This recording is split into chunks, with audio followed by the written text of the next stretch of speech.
Masterminds have been around for a long time, right? But unless you had a bunch of extra income to throw at it, you couldn't be a part of it. Well, we wanted to solve that problem. And so we're bringing masterminds to you for free. Welcome to Mastermind for the Masses.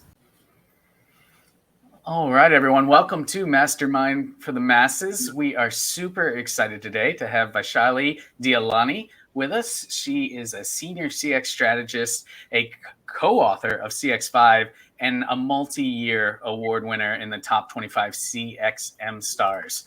So, welcome, Vaishali. Thanks Thank for you so much. thanks for Thanks. being here today. Super excited to be here today with everyone. Thank you for having me. Of Excited to have you. course.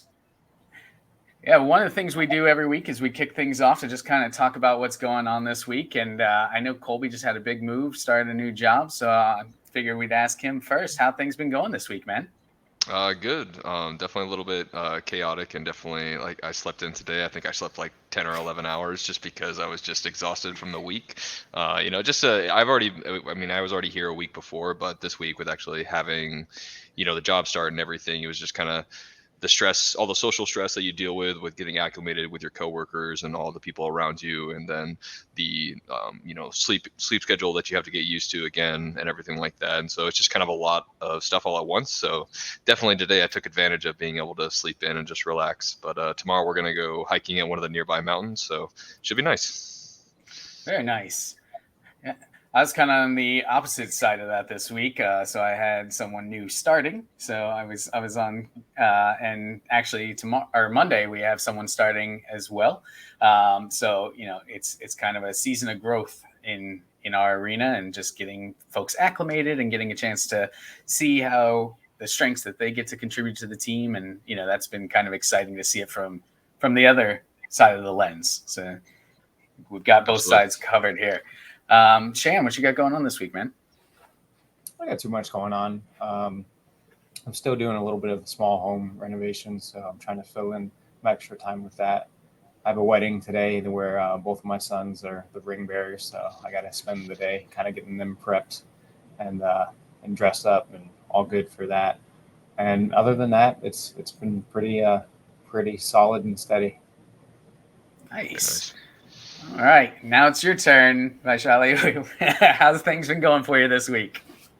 I think it's so nice to hear you keep saying, I'm so busy, but then you hear other people and you're like, oh, feels like, oh, I'm not alone. So it just feels so good to hear everybody. And oh my God, Colby, that sleep sounds divine. I think I need it too. Yeah. It's just been super busy for me personally as well because there have been back-to-back events happening in Dubai just before the Ramadan season kicks off, and then delving into projects, and it's it's consuming. It's a lot of you being consumed, because you have to think like another person, and when you're doing CX, nobody tells you of how much you have to put yourself in somebody's shoes.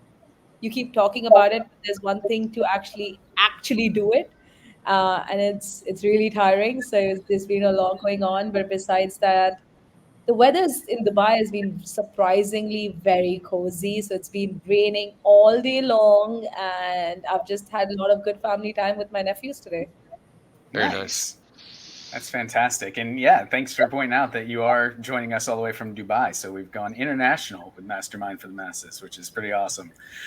And I think you brought a topic with you, correct? Something you want to chat about. So we're all ears, and we'll see what we can do to help talk through this topic. Yeah.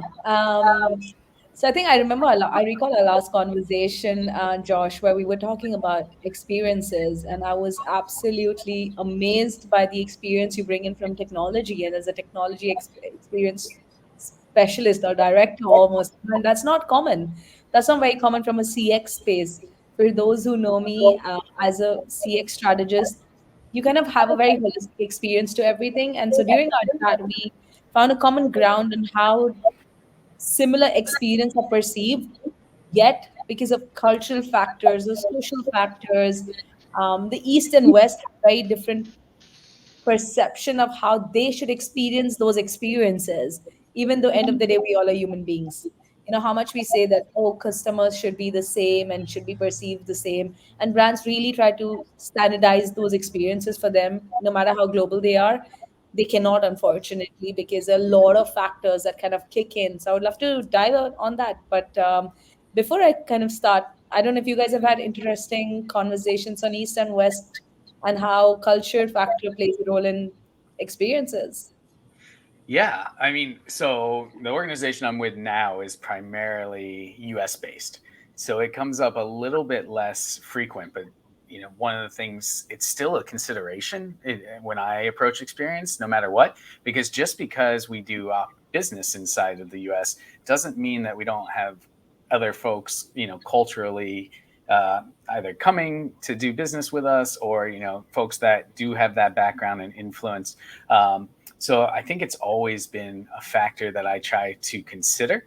And one of the strategies I've taken personally to try and ensure that we can accommodate that is I really try to build a diverse team where I'm at, with different backgrounds, different perspectives, different lenses, I guess, on the way they view things, because I'm one person, and no matter how hard I try, I'm going to have a little bit of, geographical bias or something like that, just because it's the way I grew up. It's natural. And so what I like to do is force myself to, I guess, be in an unnatural state where I have other people around me that can really help cast light on things that maybe I wouldn't think about, that, especially interacting. One of the guys on our team, Dave's, is actually from Costa Rica, and we do have a lot of Spanish speaking folks that work with us, and they come from different areas of the world depending on where that is. But he really does help create a good lens for how we can support them, and kind of even small nuances. I remember when we first started working together, Dave's always starts with an introduction. Right? He'll be, "Hi, how's it going?" Right? And then that'll be it until I respond. And then he'll get into the meat of it. And I think that's very different than, some of the interactions I've had where it's just like, "Hey, I need this thing. Do you have it?" Right? We skip the pleasantries. And so it's just learning little nuances like that I think have been really helpful to providing more of a multicultural experience. So. That's so funny you mentioned that, because it reminds me of another instance. So Conobos is global. We are across Europe, America, US, Canada, South America. Within Europe we have Poland, a few other places, and then we have the Middle East. And I was talking to this guy from Brazil, and so I was like, you just try and catch up. You're like, "Hey, what's up? How are you? What did you do over the weekend?" And then I started just asking him follow-up questions. And he's like, and I'm like, "Okay, cool. That sounds really fun." And after that, I'm like, "Oh, by the way, do you want to talk about work?" And he's like, "But you didn't tell me anything about yourself." Exactly. Said, I was like, "But you didn't ask me. I wouldn't tell you anything if you didn't ask me." So he's like, "You should, if you ask me, then it's your job to actually, after I finish saying, it's your turn to actually continue that piece of question that you asked me, Mm. answer about yourself, and then move the conversation forward without just keep asking me and not say anything about yourself." And then it hit me that it's so different. Like in India, like I'm grown up in an Indian household. I have, as a girl, have been taught to just speak limited. Till somebody doesn't ask you a question, don't answer. Mm. So don't keep talking about yourself. So I'm like, but I have been conditioned that way. So I never really thought about anybody else. Yeah. Like It's very interesting. Yeah, it's so unique. And I think it probably goes, not even just completely across the world, but I know we see it sometimes in just even geographic areas. So, I kind of want to throw it to Colby too, to think about, because his move was much smaller, but it's still a different geographic area. So he moved from Florida to South Carolina, which is, I don't know, 3-4 states away. Nothing crazy. It's not like you're on the other side of the world, but there is a different uh, there too, I would imagine. Yeah, no, for sure. And that's what I was kind of going to get into is just, I think cultural differences like that, I think exist, even if it's not broadly east-west, and especially in the US, like there's very distinct areas. Like the West is very different than the Northeast. The Northeast is very different from the Southeast. And then like you have that sort of like South Carolina, Tennessee area as well. That's like very different from even where I was at in Florida.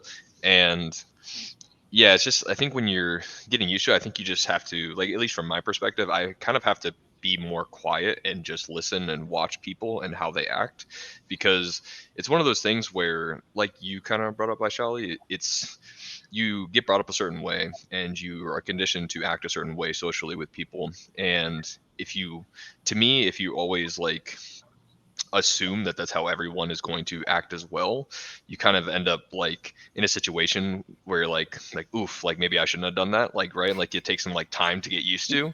And so for me, like my strategy with that is just I'm much more reserved when I like meet new people, and I kind of want to see, okay, like how do you guys handle like conflict here? How do you like talk to each other, like just kind of, you know, day to day, like just kind of casually, like how does my boss interact with his boss, you know, how does my boss interact with other coworkers that I work with, right? And so it kind of gives me a better picture of like, okay, like this is generally speaking how they interact with each other, so I kind of have a better sense of what the upper and lower limits of conversation, so to speak.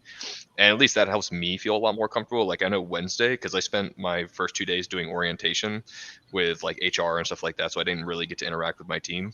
But Wednesday was my first day, and that day I felt so overwhelmed because of that social element, and it just was so different, right? Like how everything that I was used to at my last company is nothing like, you know, what it is at this new place, because the people are different, you know, the situation is different in terms of what they do, like just everything is different. So I was just very much more reserved and just like really focused on listening and paying attention, but it was very exhausting obviously at the end of the day. And then I think like the preceding days it was just more like, okay, like now I can start to kind of like branch out and test things and kind of be more myself, but I kind of understand like where I fit in to this general puzzle. I don't know, that's at least my perspective. Like I don't know if that's kind of too reserved, but that's what makes me feel comfortable in those sorts of new situations and dealing with those cultural changes. Yeah, I think you both hit something major there, right? So Vaishali brought it up initially with the geographic culture impact, but then Colby, you definitely lended to kind of an organizational culture, and then Vaishali, you even mentioned familiar culture, the way you were brought up, and that it's very interesting to think of all the different dynamics and how to personalize that approach when you're talking about experiences. Shan, I'm curious, when you're marketing or when you're communicating, we talked about in that previous podcast, we talked about omni-channel connections and things like that. Does any of these cultural factors, I guess, influence the way that you interact with the customers that you have, right? Are you trying to communicate in a different type of way to reach certain audiences or certain cultures? Or does any of that influence your decision process when you're working through your business? Yeah, no, it's a tricky situation, really. We try to keep it, whenever it comes to like omni-channel marketing or like any kind of communication, we try to keep it very branded. The way we kind of personalize and speak to our customers, but at the same time, we try to keep it authentic. So when I say that, a lot of times, for instance, like we might release a new product or we might release a new drop. And one of the most important things to do next is to handle omni-channel marketing, whether it be through social media, through email campaigns, or even like setting up advertised campaigns that are kind of targeting those newer customers. The one thing we try to do is we stick to a brand messaging. So, for instance, for like Royal Rearsman, it's kind of based on a medieval themed style for men's personal care and hygienic care. So we never really try to speak more than what we know about the product, but we try to keep the tone very branded, because we have a ton of international customers, especially from Dubai, actually, where things are completely like the customer emails we get in, the questions we get. There are a lot of more cultural checks and balances with our products whenever it comes to making a purchase. Like one thing I noticed from our American sales is that it's kind of like buy now, trust later, figure it out later. Whereas like a lot of our international companies, they will come with a whole like longer list of like what is this made of? Where is it sourced? Where the carrier oil sourced? Just a lot of questions that we wouldn't even think of normally on a regular basis, or things that wouldn't cross our mind. So again, we try to like treat it every bit of the communication from like a branded standpoint, but we never really like to take it further than that and go into more than what we know with the product. And you talk about the product first and the service first, and handle the branding or the messaging the way that brand is laid out.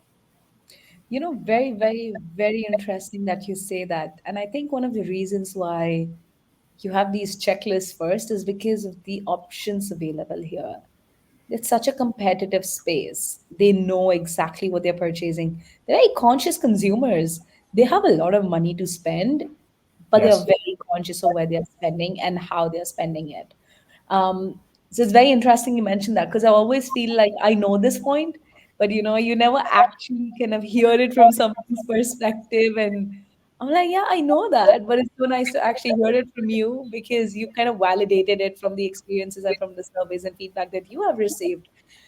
Today, even if you go to a normal store here, just say, let's go to the Dubai Mall. Okay, it's one of, I found out this very recently. I was reading it's Dubai Mall is one of the most visited places in the world. Wow, In the entire world, it's the most visited place. that's Wow. awesome. Yeah, it's crazy Yeah, because I would never think a mall would be the most visited place in the world. Yeah. yeah, that's But funny. but the fact that also I feel like Dubai, the way it's geographically positioned, is the Middle East, right? Mm. And you get variety of all kinds. You name it, you have it.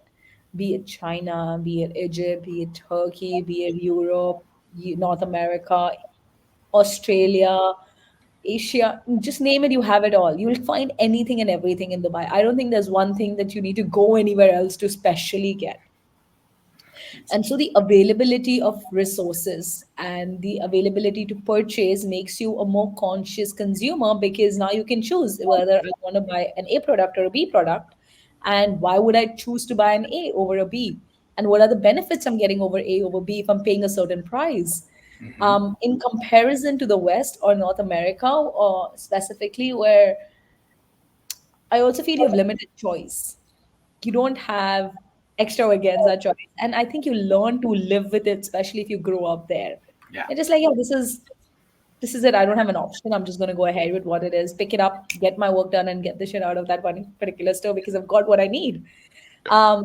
In comparison to here, you have the time, the flexibility, and the resources to say you have the time and resources to go to a store and spend 3 hours because your maid or your house help is taking care of the house or your kids.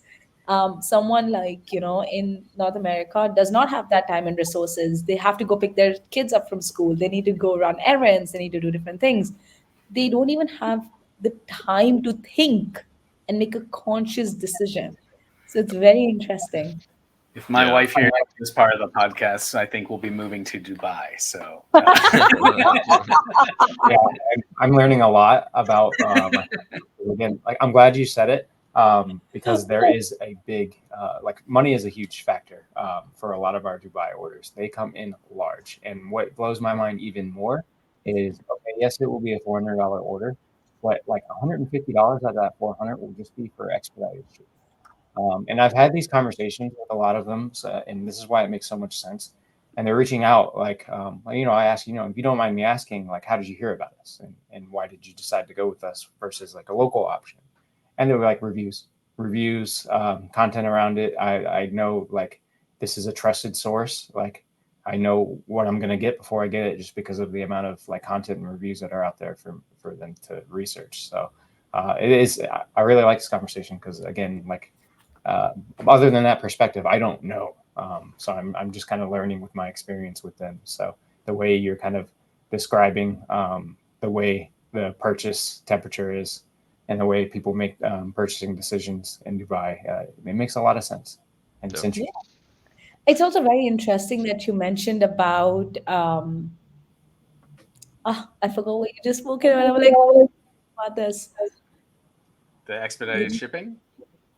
No, not the Uh, excited shipping. The content and the reviews, right?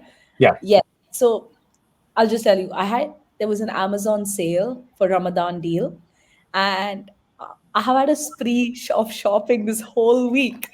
Every day, my dad is so annoyed with whenever the bell rings. He's like, "Vishali, I know it's your parcel. Just pick up that Amazon thing." Also, like, it's a choice, right? Because here you have free delivery. Say if I don't like something, I get three sizes, and then I can pick and choose, and then return the other two. Amazon, I hope you're not hearing this. So, They're aware. They're aware already. I think and we then copy because that one too. it's it's also free pickup. The accessibility, you don't have to go in US and North America. You have to actually have to go and drop it off somewhere. It's another hassle considering the seasonality that you're possibly picking it up in comparison to actually someone coming here telling you they're going to pick it up the same day or deliver your items in the same day, and then you pick and choose. And even though I was purchasing on Amazon, I sat and read all reviews. I needed like a straightener, which I just used on my hair, to be very honest today. I was like, I'll see if I like it. And then my boyfriend's like, I know you're going to change your decision 14 days. I'm not going to trust if you say I like it now. Yeah. Because I Oh, know I have the choice. And in back of my head, it's a choice. I'm like, yeah, if I don't like it, then I always have that second option. Whereas in the West, you're like, oh my God, it's going to be such a hassle to go return it. I better be the most careful person when I'm reading something because I don't want to do the next three, four, five steps later. Mm. Right. So, yeah. It's an How do I'm you interesting. guys curious. perceive this, Oh, sorry. Colby and Josh? What was that? I'm saying, how do you guys find? Have you ever traveled to Dubai or the Middle East or even the East, and have you guys interacted or experienced some kind of cultural differences? Not to that extent in my experience. No, I've never actually traveled that far east. I've actually never, outside of going to Canada and going on a cruise to like the Bahamas area, I've never actually been outside the U.S. Yeah, and in the last few years I've done a little more traveling. So I did go over to Greece, and I was in London and Birmingham, those areas there. Um, I'll tell you, it was interesting. I think one of the things I loved when I was in the UK was I got to kind of expand my vocabulary a little bit, and I love some of the word choices. Right, like I even come home and I'll be like, "Oh, sweetie, we got to get in the queue." Instead of the line, right? Which is traditionally, so picking up little turns of phrase like that, we're going to hop on the underground, different things. It, I don't know, maybe it's just because of where I'm from, but it just sounds a little cooler. So I started snagging some of those words. But then other areas, I realized there are things that I really appreciate. Not a knock on any of the cuisine elsewhere, but the Greek coffee had the grounds still in it sometimes, and wasn't really my thing. Even though I did try to really like it, I ordered like 5 or 6 of them on our trip to Greece, and every time I was like, well, I'm just going to throw away this bottom part. I really tried. And even in the UK, I found some of the food to just be, my palate hadn't been trained to enjoy some of that, so I found myself kind of exploring and seeing different things. But I think that speaks to what you brought up originally. Is that's why you can go to those places and you'll find, there was a Canadian restaurant, right? There was an American themed restaurant. There was all these different types. So when you're there, you can still kind of appeal to the different, I guess, geocentric nature of people. But You, I'm you know, I'm curious, Vaishali. I was just curious. You talked about when you go to the mall and you have all these different choices. What is it that companies do, or what draws you in to not necessarily go with the homegrown product, right? Like you said you've got things from everywhere. What would compel you to want that Australian product versus one made in Dubai or anywhere in the world? I'm curious, thinking about it from the experience side. Like, what are they doing to make you want to kind of branch out? Like, why are people going to Shan for beards? It's just very curious to me. so very, very, very interesting question. And I think, born and raised here, I'm the third generation in Dubai. I feel like I've seen the city grow forever in the last 20 years and 30 years, how much it has evolved. It's nothing is free anymore. Dubai used to have a lot of free stuff, but I'm sure you all have heard of the phrase "Habibi, come to Dubai." This Instagram trending reel Mm-hmm. with the Burj Khalifa. It says, "Habibi, come to Dubai," and then now you have a trending reel which says, Habibi, look, everybody came to Dubai. I haven't seen that one yet, but I have seen the one you're talking about. So it's funny that you say that. And the reason I'm circling back to that is because the way Dubai has grown because of its geographical location is a lot of immigrants, predominantly from the east. And so what has happened is when people from the east, even my granddad, he migrated out of India back in 1970s when my dad has done schooling here. And so when he came here, he started a business. He was very, and so these locals or, the Emiratis that are based out of here, when anybody has to start a business, initially over the years, they had to have a local sponsor. So these Emiratis would ideally have a would be the sponsor of the business along with this businessman, basically an Indian businessman. So there's nothing really homegrown because these businessmen, to make a certain profit, would import stuff from different parts of the world to come sell it in Dubai. So everything here is just immigrant grown, if I may say so. It's nothing, they're very limited stuff. There are certain spices, perfumes, fragrances, oud. I'm sure you guys have heard of that. It's one of the most, I've used it in a beard oil scent. It's yeah, very it's amazing. It's like mystical. It's a very mystical fragrance, and you guys should definitely try it out. It's called oud, O-U-D. The variety of them. very too. Yeah, and then there are very limited homegrown stuff, and that are culturally associated to where UAE, United Arab Emirates, kind of origins from. So there was nothing really here that I can say, oh, this is because this is from Dubai. There's certain like crisps. There are certain food in the food industry. Yes, I can say that there are like, we would have these candies and chocolates and chips that are from Dubai or from UAE, or even like we have pofaki, Emirates pofaki, which is very common. There's Oman chips, which is extremely famous here. These are top famous things that I've heard. If you tell me 10 things to list, I can't think of more things that are homegrown in Dubai because Mm, everything else is immigrantly grown.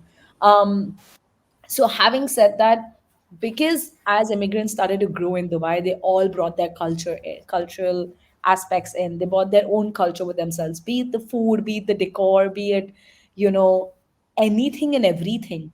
So today, if you go down, you will see Lebanese food, like as an example. Now, Lebanese also comes from Lebanon. So mhm. we all think there is only one type of Arabic food, but the falafel Egyptians eat is different than the falafel that Lebanon people eat or Sultanis eat. So from Sultan. So even though we're in the Middle East, we have neighboring countries, be it the Saudi, be it Kuwait, Bahrain, Oman, and all of these, they all bring their culture in. So I find it very difficult to say what is homegrown in UAE is very, Right. very, No, if that's that a answers. great. No, it does. It's a great answer, great insight. I kind of, honestly, it almost sounds a little bit like, the U.S. with the fact we call ourselves the melting pot, right? So many different cultures have come to the U.S. and I guarantee the falafel or anything that I'm having here is probably not the same that it would be if I traveled, right? So uh, that's a great reason too to open your mind when you go out to the places and try the different things because um, there were also plenty of food that I enjoyed more while we were traveling as well. There was actually in Birmingham, we were literally in the town of where Cadbury comes from, Yeah. which Yeah, I I was have there. loved since I was a child. I was like, so very exciting. It was like visiting Willy Wonka's chocolate Yeah. factory for me. Yeah. So Because I also studied in Birmingham. I was in Birmingham for 2 years, did my master's there, and was there. So even though you're grown in Dubai, you are a Dubai kid. mhm. Feel like you can go to different parts of the world, but you always want to learn different things because you feel like you will always add value when you come back to Dubai. If that's making sense, you're never going to feel like I'm a certain way. So I feel multicultural myself being raised. I live in Dubai. I have Indian values, but I'm very westernized in my living style. So I feel like it's a trio of different cultures that I'm a part of myself, even though my face and might be very Indian. The way I behave at home is not Indian at all. And I can't associate when I was in Birmingham. Birmingham is such a diverse, Hmm. city, and it's a student hub also. So you get to experience different variety of people. And so when I would meet Indians, I can't resonate to Indians from India because their upbringing is so different Mm. than someone in Dubai. And so when Dubai kids, we actually call ourselves Dubai kids because wherever you go as Dubai kids, you have a certain expectation of the experience you want. As simple Mm. as, when I was in Vancouver, because my brother was studying there, I went to see him for a few weeks. I went to this place and I met this girl on Bumble. And so, I wanted to make friends, meet new people, and just explore. So we went out for lunch, and and we went to eat, I think, sushi. I think, yeah, it was sushi. So I was like, oh, can I have this? And then 2 minutes later, I was like, oh, by the way, can I have this? And she was like, you can't keep calling him again and again. I said, oh, okay, is that not normal? Like, he should be delivering that to me, right? Like, Yep. because in Dubai, they're right there. You don't even have Mhm. to ask them. They'll come to you every 2 minutes and tell you, oh, ma'am, do you want something? You're so used to a certain experience and she found it, and this girl is born and raised in Canada. Even though she's an Indian, she knew how North Americans are supposed to be in a Mhm. setting. And so I was like, she's like, you can't keep doing that. I said, oh, I'm sorry. I didn't know. That's So, that's so interesting that you say that because I was out to lunch last weekend with a friend and my wife, and there was a super attentive waiter that kept coming over, and they were like, why does he keep asking us like every couple of minutes? Like, and I was like, I don't know. I guess he's just trying to give a great experience, right? But it was just so interesting because for us on the table side, even it was kind of the reverse. So it's just interesting. yeah, Do it you was, funny. from as a CX advisor, right? And do you find that you bring all of those experiences? Like, I guess, do you try to make kind of a multicultural experience, or do you try to tailor the experiences that you create for where that operation occurs? Like, how would you recommend to somebody to structure that? It's interesting because I think there's no one rule to follow. Mm. Every project is so different, every need is so different, every customer is so different. So in situations like this, usually it's never multicultural, to be very honest with you, unless you're having doing campaigns or running campaigns and actually segmenting by demographics or audience and being very specific in campaigns. It's nearly impossible to design a multicultural experience if there was no particular platform or tool to do so. But however, I feel running it by the operations or from where it is and where most of your customer base is, that works pretty well. Even though you're in the US, as an example, people obviously will behave very differently, but their needs are very much similar. That's why they're Mhm. visiting your website, and you need to understand what's the motivation driver that's driving them to your website, and how do you keep them consistent at every touch point. So for me, I don't think of it like, oh, because they're based in like Tennessee, they should have a certain experience, but they're headquartered in Chicago, so we have to think about that. It's more like, what's driving them to the website, what are they looking for, and how can I make sure that from there on they end up getting what they want, feel satisfied, use our product, and then come back again. Mm. So I think of it in that sense more than saying, oh, it should be operational based or more cultural based. Gotcha. So I was some just more. gonna bring up something real quick related to that because, like, one of the things that's been really interesting, like listening to all this, we're talking about experiencing all these different cultures and how that sort of expands your general experience level, like what you're used to. But the thing I find fascinating the most is just asking why are things like the way they are in these various areas, because especially from a CX like side. I feel like that's extremely useful, right? Because you can see what would lead people to desire a certain like sort of behavior or um items that they would like, or how they would like it to be delivered, what sort of service levels that they'd like, right? They're talking about how it's very different in Canada and the US versus in Dubai in terms of like how you're being weighted on and the expectations there, right? But that's all like, it makes sense within the context where it's happening, right?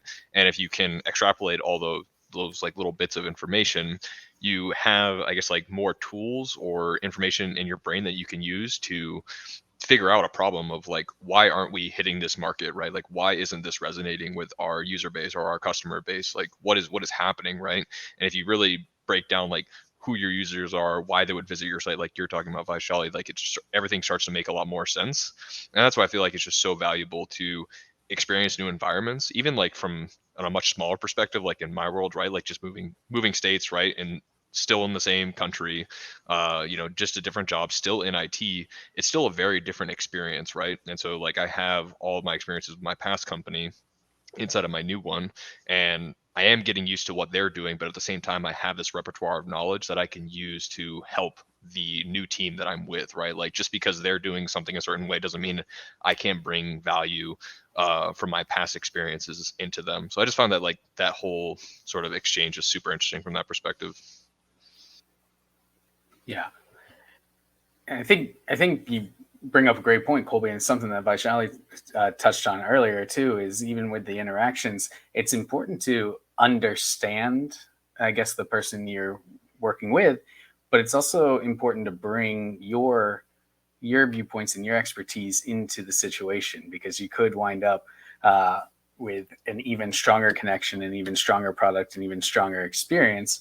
And I think that's kind of what you alluded to earlier, Vaishali, when you were talking with the person in Brazil, and they wanted to know more about you because they also see the value you provide, and although they provided everything about themselves, they wanted to understand you too, so that they too could really create probably a great experience for you when they're interacting with you, which is just really, really neat because it takes you out of that geocentric mindset and really opens up the doors to creating the best experiences and best conversations and just best interactions between each other.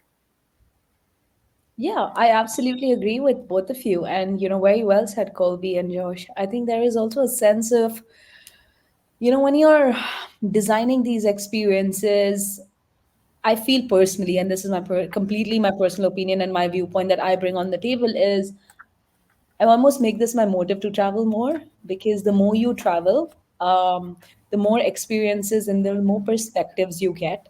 And just circling back to my point of, how we say CX professionals should be empathetic, should understand different viewpoints and everything.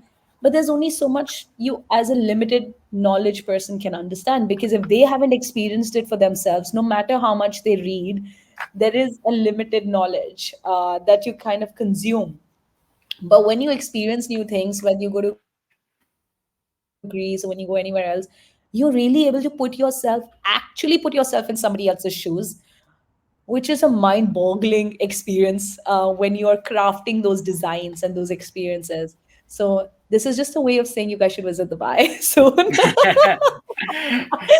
I hinting it agree. out there. So you can experience multicultural experiences, have different perspectives, and design better craft journeys for your customers. You can tell them I'm going for like a work thing, a work There you go. workshop. Well, I actually may wind up in India this year for a work trip, so I might just have to figure out a way to stay over in Dubai for a couple of days and explore. Oh my God. Don't even talk about India. India is so huge. It's pretty much just like the US. So Oh, even though sure. you go to one state in India, it's different than the other state. Hmm. So if you go to Gujarat, Gujarat is different than Mumbai. Mumbai is different than Delhi. Delhi is different than Bangalore. Bangalore is different than Chennai. Everyone has different language, which is crazy, by the way. I mean, US at least has but within that city, you also have sub villages which have different delicates of delivering the same language. So the way you use different words, the way you write different words, it's mad. Once you go there, the food is very different. People behave very differently. So India is like a it's like a whole world with its own different countries in it. So what you're saying is I have to come over quite a few times and just Yeah. visit the different pockets. Got it. Yeah, you can't just visit once, Josh, and think you know all of India. Well, I kind of already assumed that was the case, but yes, I need to figure out multiple work trips to go over there. So Yeah, figure out how to Awesome. take me too. Yes. It'll be a mastermind for the masses. Will have a global tour.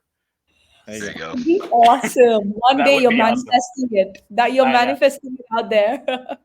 That would be great. Well, how did we do, Vaishali? Is there any other areas before we jump into final thoughts around this topic? Did we cover what you were hoping to get out of today? I'm very surprised. I actually thought I came with a set. I'm like, oh, we'll talk about this and maybe we'll touch upon. But while I spoke about all of those things, I didn't actually think how it's going to turn around and just talk and have this such a fun conversation. I really didn't think I was, going to be here sharing my experiences or hearing Shan's Dubai stories and being like, oh my God.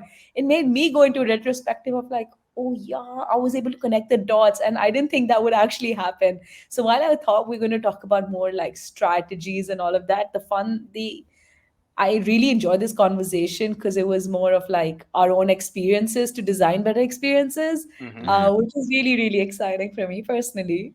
Yep. That's the power of the mastermind. We get to have all of those different experiences, all of the different viewpoints, and it just makes such a stronger vision. Like you said, you get insights that you wouldn't think of. Very similar to this conversation about like the different cultural impacts. I mean, that's driven a lot by the experiences and just the nature with how you grew up, and we all have different ones of those. So when we bring together, we can get a more collective, holistic response around the topic, which is super fun, which is why we keep coming back every week too. All right, well, we can just jump into final thoughts around this topic. Colby, I'm going to put you on the spot, man. You want to kick us off on final thoughts?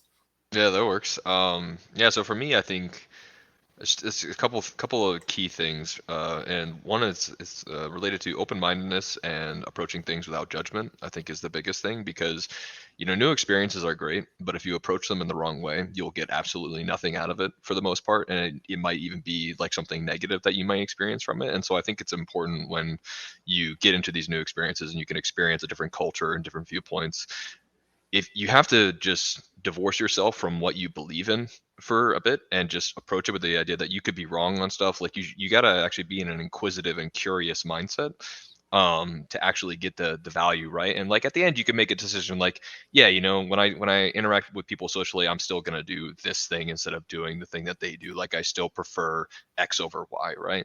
But you won't be able to make a solid judgment on that unless you come in curious, open-minded, and without judgment. And I just think that that's really like a critical factor for really choosing the value of these sorts of things. No, that's a great point. Shan, final thoughts around all of this? Yeah, no, I really resonated with what Colby was mentioning about being a little bit more reserved whenever it's kind of an unknown area or like there's some cultural diversity. I think the more you can stop yourself from kind of expressing yourself versus taking in the opportunity to learn, I think that goes a long way, especially like again from like the branding perspective too, right? Like sometimes you can't check all boxes when it comes to the cultural diversity, but what you can do is you can have a fallback to your brand and the product or service that you know best, that you're kind of an expert on. I think that's universally communicative across the board, as long as it's something that you're passionate about or that you have an extensive knowledge about.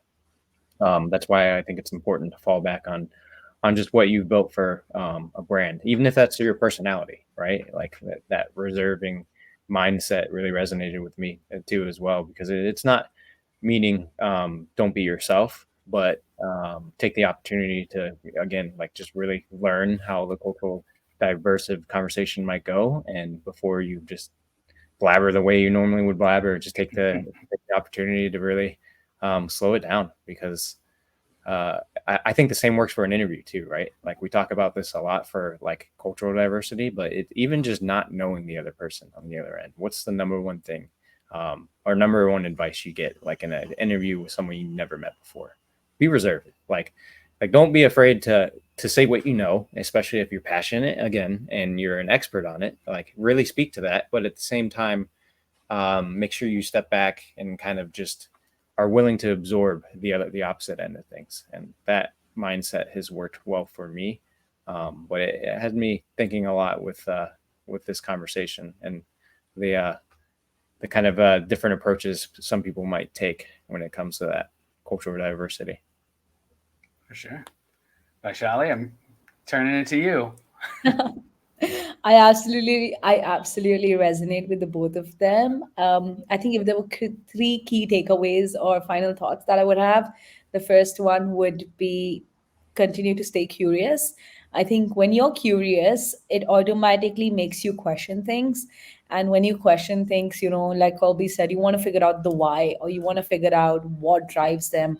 And when you start thinking in that direction, you're making a more strategic decision, and making sure that every gap is kind of filled out in that customer journey and touch point from a CX perspective, which helps you craft better experiences. The second one I think would be open to diversity.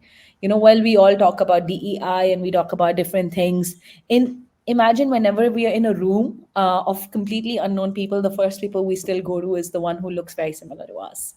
And that's a fact of truth. So you wouldn't walk up to somebody who you feel might be of a different color or different origin or from a different country. You'll try just to make yourself feel comfortable. You will find familiarity, and so don't go for that familiarity. I almost think of it as like fear from familiarity, because then you can never get out of your comfort zone. So that's definitely my second Is thoughts. that And it? then Is that in the book? Because that was solid. Fear from familiarity. Is that in CX5? no, It needs to be maybe in the next book. CX6. Yeah, Do it you? needs to be Yeah. in Do you CX6. want to? Do you? I think we need to talk about a book partnership. Right. You heard it. Vaishali trademarked that right now. It's the fear It's of mine. familiarity. It's all yours. Sorry, you had a third point. I just love that so much. I had to hop in. I forgot, but I think it was around the line. So I think it was. I think it was just have fun in the process. Like Shan said, when you're passionate about something, it shows on your face. You can't lie passion. So when you're really doing whatever it is, just have fun in the process. Really enjoy, because no matter what, you're going to add value somewhere, and you just have to find out where. Yeah. That's the question. That will help you drive more, to do more, but just continue having fun. It's so important to have fun, and people forget to have fun in whatever they do most of the time. Initially, the new phase seems, oh my god, so exciting, we are learning so much, and then a couple of months later you're like, oh my god, it's just work. But no, it's not. It's actually doing something beyond work. So continue learning and have fun. It's great advice, and I agree with everything the three of you said. I guess for my final thought, I would circle back because it really resonated with me when you were talking about the other person from Brazil wanting to know more about you, and so I guess for me it would be always be aware of your intent around this, right? Because obviously you were intending to get to know that person, and they wanted to also get to know you. And I think as long as I think at least culturally for me, we have a small hesitation to want to like say, oh, and this is what I did, because we don't want to make it about ourselves. And that is something we try not to do, but that sometimes holds us back from sharing pieces of ourselves that the other person might want. So if the intent is to really help somebody in the conversation or add value, I don't think you should feel necessarily conflicted about making it about you, right? You're literally just trying to add value, and as long as your intent's pure, I think that's always a good thing to do. So not quite as insightful as Vaishali's three key takeaways, but that's my one for you. And I just got to say, it's been fantastic having you on today. Thank you for working with us on the schedule too. We switched up times to make this work, since we do have such a big time zone difference. But it's been a fantastic conversation, and maybe if you're willing, we find a way to get you back on here sometime too. Always coming back. But I really, really enjoyed our conversation. And thank you so much for kind of adjusting this to the weekend and really making it available for all of us. I really appreciate it. And this was a lot of fun. Of Yeah, course. it was a great time. Thank you. Yeah. And speaking of availability for all, this Mastermind for Masses podcast is available on anywhere that you listen to. So please share it with your friends, especially if you're having a good time. Why hold that back from them? And now that we're international, I mean, it should just go everywhere. So, all right. Well, thank you again, everyone. And we will see you next time on Mastermind for the Masses.